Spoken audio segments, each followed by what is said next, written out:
राजनीतिक दलों को अवगत कराना चाहता हूं कि जब मशीन खुले तो आप लोगों को क्या करना चाहिए। ये बहुत बहुत महत्वपूर्ण है।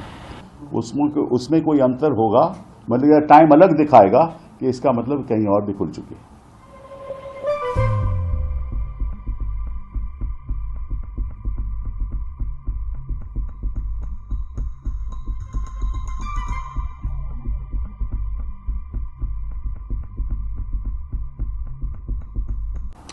आपको सबको मालूम है कि 4 तारीख को मतदान के नतीजे निकलेंगे, मशीनें खुलेंगी और आपके द्वारा आज मैं जनता को और राजनीतिक दलों को एक मिनट रोक लो, बोलो राजनीतिक दलों को अवगत कराना चाहता हूं कि जब मशीन खुले तो आप लोगों को क्या करना चाहिए। ये बहुत बहुत महत्वपूर्ण है।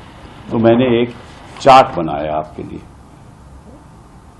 सब दलों के लिए चार्ट बनाया है और जो भी वहां काउंटिंग एजेंट बैठे हैं उनके लिए चार्ट बनाया है कि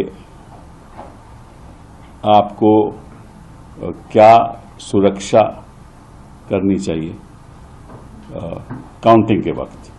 ठीक है, तो मैं चार्ट ये आपको दे भी दूंगा। अब इस चार्ट में आप देखोगे कि पहले लिखा है CU नंबर। CU नंबर मतलब कंट्रोल यूनिट नंबर, बाईं तरफ ऊपर कंट्रोल यूनिट नंबर। उसके नीचे लिखा है BU number, that means ballot unit number. So control unit number होगा, यहां बैलेट नंबर यूनिट होगा। ठीक है, और फिर पेपर सील होगी, उसकी पेपर सील होगी, VVPAT ID होगा। सो ये चारों चीजें लिखित रूप में होंगी वहां। ठीक है, आपको मैच करना है क्योंकि ये कंट्रोल यूनिट नंबर को आपको दिया जाता है। फिर आप आ जाओ काउंटिंग टेबल नंबर 1 में, उदाहरण के तौर पे। तो काउंटिंग टेबल नंबर 1 में आप देखोगे EVM इज ऑन ECI। ठीक है, नो प्रॉब्लम। तीसरा कॉलम बहुत बड़ा इंपॉर्टेंट है। तीसरे कॉलम पे लिखा है 4 जून 24, 4 जून 2024। ठीक है, और नीचे लिखा है टाइम मतलब कि ये रिजल्ट से पहले ये लिखित रूप में आ जाएगा 4 जून टाइम। कब मतलब कि कब ये इसका टाइमिंग कब होगा ये पता चल जाएगा आपको। ठीक है, अगर इस टाइम में अंतर हो तो गड़बड़ है। तो आपको देखना है कि इस टाइम में कोई अंतर नहीं है, क्योंकि जब भी आप काउंटिंग टेबल नंबर 1 में 4 जून का खुलेगी मशीन तो आपको देखना है क्या टाइम है। ठीक है, उसमें कोई अंतर होगा, मतलब टाइम अलग दिखाएगा कि इसका मतलब कहीं और भी खुल चुकी है। ठीक, फिर अगला टेबल और इंपॉर्टेंट है सीरियल नंबर।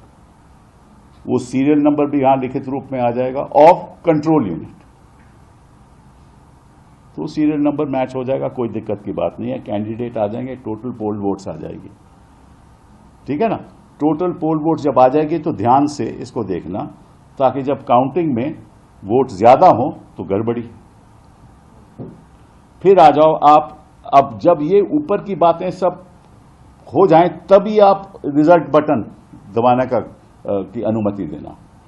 पहले EVM, पहले 4 जून time, serial number, candidate, battery जो भी है, जब ये खत्म हो जाए तब आप उसको बोलना कि आप रिजल्ट बटन दबाइए। ठीक है, जब आप रिजल्ट बटन दबाएंगे तो आपको लिखेगा पोल रिजल्ट, उदाहरण के तौर पे 26 अप्रैल 2024, उस दिन मतदान हुआ होगा। ठीक है ना, तो अगर इसमें भी कोई अंतर है तो भी गड़बड़ी है। और PST का मतलब poll start timer and poll end timer. तो पोल स्टार्ट कब हुई, पोल एंड कब हुई, ये भी इसमें आ जाएगा। उसके बाद सीरियल नंबर, ये जो सीरियल नंबर पहले सीरियल टेबल के नंबर से मैच करना चाहिए। फिर कैंडिडेट और फिर टोटल वोट्स पोल्ड। उसके बाद कोई प्रॉब्लम नहीं। तो देखो, दो चीजों पे ध्यान रखो, रिजल्ट बटन नहीं दबाना जब तक वेरिफिकेशन ऊपर कॉलम के हो जाए, और अगर वो टाइमिंग और इस टाइमिंग में अंतर है, वो रिजल्ट की टाइमिंग में तो गड़बड़ है, उस टाइमिंग में अंतर है तो गड़बड़ है। ठीक है, तो ये सब मैं आपको दे भी दूंगा, टेबल भी दे दूंगा। ये मैं चाहूंगा कि सारे राजनीतिक दल और सारे कैंडिडेट जो वहाँ काउंटिंग एजेंट बैठे हैं वो इसको ध्यानपूर्वक पहला कॉलम चेक करके तभी खुलवाएं।